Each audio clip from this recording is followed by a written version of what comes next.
प्यार तब सबसे खतरनाक होता है जब वो प्लानिंग का हिस्सा बन जाए और एपिसोड 2 यहीं से शुरू होता है। टिम अपने रूम में बोर्ड के पास खड़ा होता है। बोर्ड पर पाई की फोटो और उसके सामने लिखा होता है, टारगेट की फीलिंग्स के साथ खेलना है, खुद की नहीं। और सबसे बड़ा रूल, टारगेट के प्यार में कभी नहीं पड़ना। इसी वक्त टिम फोन पर किसी से कहता है, मुझे तुम्हारी हेल्प चाहिए। यहीं से क्लियर हो जाता है ये सिर्फ प्यार नहीं, पूरे स्कैम का ब्लूप्रिंट है। नेक्स्ट सीन फैमिली डिनर का। टिम अपनी मॉम के साथ पाई की फैमिली से मिलने आता है। शादी की बात होती है और पाई के ग्रैंडफादर तुरंत हाँ बोल देते हैं। उन्हें टिम का पाई के पास रहना पसंद है। थोड़ी सी खिटपिट होती है आंटी के साथ और बात नॉर्मली खत्म हो जाती है। टिम अपनी मॉम को एयरपोर्ट छोड़ने जाने का बोलता है। मॉम पाई से कहती हैं अगर कोई भी शिकायत हो टिम की तो वो तुरंत उन्हें कॉल करे और बताए। टिम बोलता है आप पाई से थोड़ा ज्यादा अटैच नहीं हो रही हो। फिर टिम पाई को किस करता है और बोलता है ओवरथिंक मत करो, मैं हूं ना। मॉम और पाई गले मिलते हैं और वो एयरपोर्ट के लिए निकल जाते हैं। पर असली कहानी अब शुरू होती है।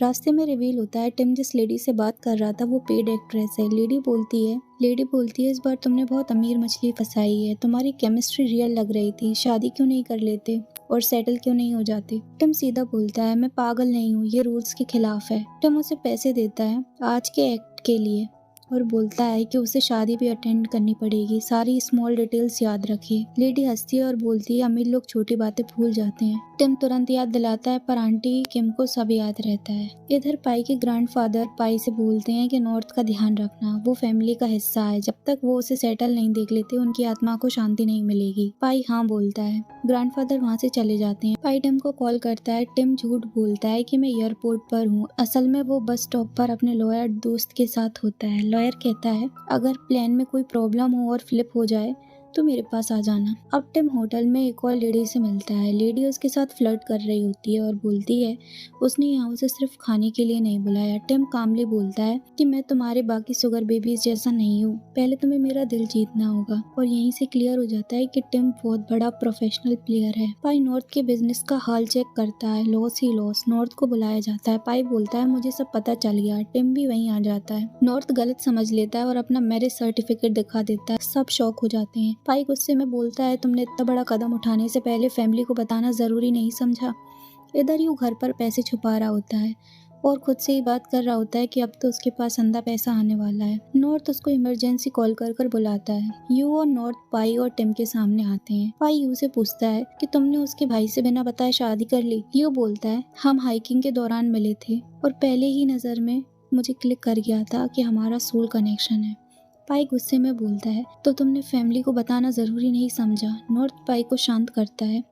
दोनों के बीच थोड़ी सी आर्ग्यूमेंट्स होती है। जाने से पहले टिम पाई को बोलता है कि अभी हमें फैमिली को नहीं बताना चाहिए, इस पर पता नहीं आंटी कैसे रिएक्ट करेंगी। नॉर्थ और यू बाहर जा रहे होते हैं। अब पाई उनसे बोलता है कि अभी भी उनके पास ऑप्शन है, वो उसे डिवोर्स दे दे। जिस पर नॉर्थ बोलता है कि वो उसे डिवोर्स नहीं देगा, अब वो बड़ा हो गया है, उसकी लाइफ उसके डिसीजंस।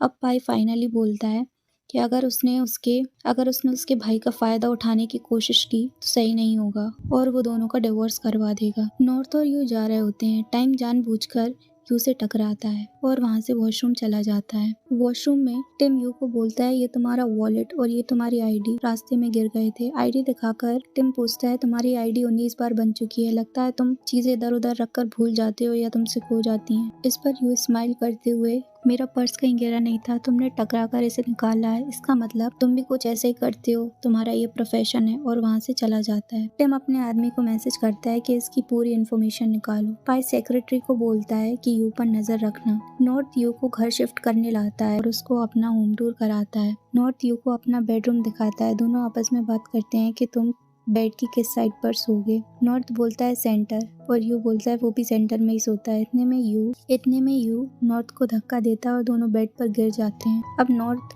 यू को देखकर कहता है मैं पाई के एक भी सवाल का आंसर नहीं दे पाया, शायद इसलिए क्योंकि मैं तुम्हें जानता नहीं हूँ। यू कहता है अभी भी वक्त है, वो कोशिश करेगा कि दोनों एक दूसरे को जान पाए। यू नॉर्थ को किस करने ही वाला होता है, इतने में नॉर्थ बोलता है उसके पास एक आइडिया है, चलो डेट पे चलते हैं। यू अगले दिन नॉर्थ को अपनी कार में बिठाकर ले जाता है। उसके हाथ में गिफ्ट्स के तौर पर बैडमिंटन रैकेट होता है। दोनों साथ में बैडमिंटन खेलते हैं। यू नॉर्थ को बताता है कि वो एक ऐसा इंसान है जो कभी हार नहीं मानता, उसने ये ऑब्जर्व किया है। नॉर्थ बोलता है कि उसका ध्यान सिर्फ बैडमिंटन पे था और उसने कुछ भी ऑब्जर्व नहीं किया। नॉर्थ बोलता है उसने ये फेस रीडिंग अपनी माँ से सीखी। इतने में नॉर्थ बोलता है कि वो अच्छी फैमिली में रहा होगा, बट वो तो शुरू से पाई के साथ रहा है क्योंकि उसके पेरेंट्स की डेथ हो गई थी। ये सुनकर यू टेंस हो जाता है। अब नॉर्थ बोलता है कि वो उसको उसकी फैमिली से कम मिलवा रहा है। यू एक लेडी को डिटेल्स दे रहा होता है कि तुम सिंगल मॉम हो, उसको स्कॉलरशिप मिली है और वो लव एट फर्स्ट साइट पे बिलीव रखता है। लेडी बोलती है कि तुमने तुम्हारी माँ के साथ सब सॉर्ट कर लिया क्या, वो अभी जेल के बाहर है। यू कहता है वो हर बार मुझे पागल बना देती है, मुझे उनसे कोई बात नहीं करनी। अब यहीं पर रिवील होता है कि ये वो सेम लेडी है जिसे टिम अपनी माँ बना के लाया था पैसे देकर। अब यू अपने फेक सेटअप और फेक मॉम के साथ नॉर्थ को मिलवाता है। वहीं पे नॉर्थ एक बचपन का फोटो देखता है यू का और बोलता है कि तुम्हें ये टॉय पसंद है। इतने में गेट पर नॉक होता है और एक लेडी अंदर आती है जो यू की असली माँ होती है। वो अपना इंट्रोडक्शन देने ही वाली होती है। इतने में यू कट करके बोलता है कि ये है हमारी आंटी। अब हम देखते हैं कि यू अपनी माँ से अकेले में बात कर रहा होता है। उसकी माँ बोलती है कि मैंने सुना है कि तुम ये फ्रॉड का काम छोड़ रहे हो और शादी करके सेटल हो रहे हो। मैं ये देखने आई थी कि तुम किसके साथ सेटल हो रहे हो। और बोलती है कि वो उससे माफी मांगना चाहती है कि वो उसकी परवरिश अच्छे से नहीं कर पाई। इस पर यू पूछता है कि उसके पास रहने का इंतजाम है, जिस पर वो बोलती है कि नहीं, वो रेंट पर रूम लेगी और पुलिस उसके पीछे पड़ी हुई है। अब यू सजेस्ट करता है कि वो उसके घर में रह सकती है। यू इमोशनल होकर बोलता है कि वो उसके घर में रह सकती है। अब इधर हम देखते हैं कि पाई टिम और आंटी किम के साथ एक रूम में बैठे होते हैं जहाँ पर प्रीस्ट आता है। वो दोनों का हाथ रीड करते हैं और शादी की डेट निकालने के लिए आए होते हैं। प्रीस्ट दोनों का हाथ देखकर बोलते हैं कि ये सोलमेट्स हैं, हर जन्म में मिलते हैं और बिछड़ जाते हैं। इस जन्म में भी इनको मिलने के लिए एक बहुत बड़ी परीक्षा से गुजरना होगा। जिस पर पाई बोलता है बट वो दोनों तो एक दूसरे से बिल्कुल भी नहीं लड़ते। अब वो डेट्स निकालने को बोलते हैं। डेट्स 3 महीने बाद की निकलती हैं, जिस पर पाई बोलता है कि उसका शेड्यूल टाइट है, 3 महीने बाद उसको फुर्सत नहीं है। उसके पास 13 से 15 तारीख तक का समय फ्री है। उस बीच में वो शादी की डेट निकालें। जिस पर आंटी किम गुस्से में बोलती हैं कि हमारा सारा परिवार प्रीस्ट की ब्लेसिंग से ही चल रहा है, उसको उनकी बात माननी चाहिए। पाई गुस्से में बोलता है और वो जो इतनी मेहनत कर रहा है उसका क्या, सब कुछ सिर्फ उनकी ब्लेसिंग से चल रहा है। तो आंटी किम गुस्से में उठकर वहाँ से चली जाती हैं। अब पाई थककर फ्लोर पर लेट जाता है। टिम खाना बना रहा होता है। पाई टिम से कहता है कि उसे खाना बनाता देखकर बहुत सुकून मिलता है और बोलता है काश शादी सिर्फ 2 लोगों का फैसला होता, पूरी फैमिली का नहीं। अब हम देखते हैं कि यू अपनी माँ को उसके घर लेकर जाता है। दोनों आपस में बात कर रहे होते हैं। उसकी माँ एक टॉय को देखकर बोलती है ये अभी तक तुम्हारे पास है। यू बोलता है हाँ, ये उनकी दी हुई आखिरी गिफ्ट है।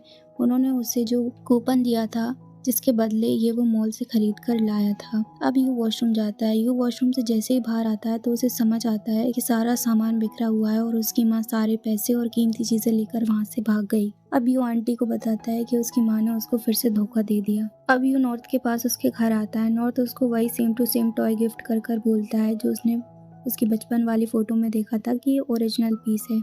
यू इमोशनल हो जाता है और उसको गले लगा लेता है। नॉर्थ बोलता है कि अगर उसे पता होता तो वो ऐसे उसके लिए 10 टॉय लेकर आ जाता। इधर हम देखते हैं कि टिम लॉयर से मिलने जाता है। लॉयर बताता है कि यू ने एक रेंटेड अपार्टमेंट लिया था जो अक्सर स्कैमर्स लेते हैं। हो सकता है उसको वहाँ पर उसकी कुछ डिटेल्स मिल जाए या कुछ सामान मिल जाए। टिम वो रेंटेड अपार्टमेंट विजिट करता है। उसको वहाँ पर एक शील्ड मिलती है जिसका वो फोटो क्लिक कर लेता है। अब टिम यू के पास जाता है और उसको बोलता है कि ऐसी क्या जरूरत आन पड़ी कि तुमने स्कैमर्स वाला रेंटेड अपार्टमेंट रेंट पर लिया। यू बोलता है कि अब अगर तुम इतना पता लगा सकते हो तो मुझे लगता है कि तुम भी मेरी तरह ही। जिस पर यू बोलता है कि तुम्हारा मकसद क्या है। यू बोलता है जो तुम्हारा है वही सेम मेरा मकसद है, तुम मेरे रास्ते में मत आओ, मैं तुम्हारे रास्ते में नहीं आऊंगा। टिम सजेस्ट करता है कि वो दोनों मिलकर भी खेल सकते हैं, पर यू बोलता है कि वो उस पर ट्रस्ट नहीं करता। टिम बोलता है कि वो भी उस पर ट्रस्ट नहीं करता। इधर हम देखते हैं कि पाई अपनी सेक्रेटरी को बोलकर नॉर्थ के लिए कुछ गिफ्ट भेजने की तैयारी करता है। इतने में टिम वहाँ आ जाता है और वहाँ पता पड़ता है कि उसने गिफ्ट के टेडी बियर में एक कैमरा इंस्टॉल कर दिया है। जिस पर टिम बोलता है कि वो उसकी पर्सनल लाइफ में इन्वॉल्व हो रहा है, जो कि सही नहीं है। पाई बोलता है कि उसे उसकी फिक्र है और वो यू पर भरोसा नहीं करता, इसलिए वो ये सब कर रहा है। एक बार उसे उस पर ट्रस्ट हो जाएगा तो वो पीछे हट जाएगा। इतने में हम देखते हैं कि टिम चुपचाप से यू को मैसेज करके अलर्ट कर देता है कि उस गिफ्ट में कैमरा इंस्टॉल है। अब सेक्रेटरी वो गिफ्ट लेकर नॉर्थ के पास जाती है। यू अपने प्लान के अकॉर्डिंग, उसको सब पता होता है और वो ऐसा कुछ करता है कि नॉर्थ को खुद से समझ आ जाता है कि इसमें कैमरा इंस्टॉल है। अब नॉर्थ गुस्से में पाई के पास जाता है और उसको बोलता है अब वो बड़ा हो गया है, वो उसकी लाइफ में ऐसे दखल अंदाजी नहीं सहन करेगा। पाई बोलता है कि उसने ये सब इसलिए किया क्योंकि वो उसकी फिक्र करता है। नॉर्थ बोलता है उसको उसकी और उसकी फिक्र की कोई जरूरत नहीं है, अगर वो उसकी लाइफ से चला भी जाएगा तो उसकी लाइफ में कोई फर्क नहीं पड़ेगा, और वहाँ से चला जाता है। अब पाई सैड होता है। टिम पाई के पास बैठता है।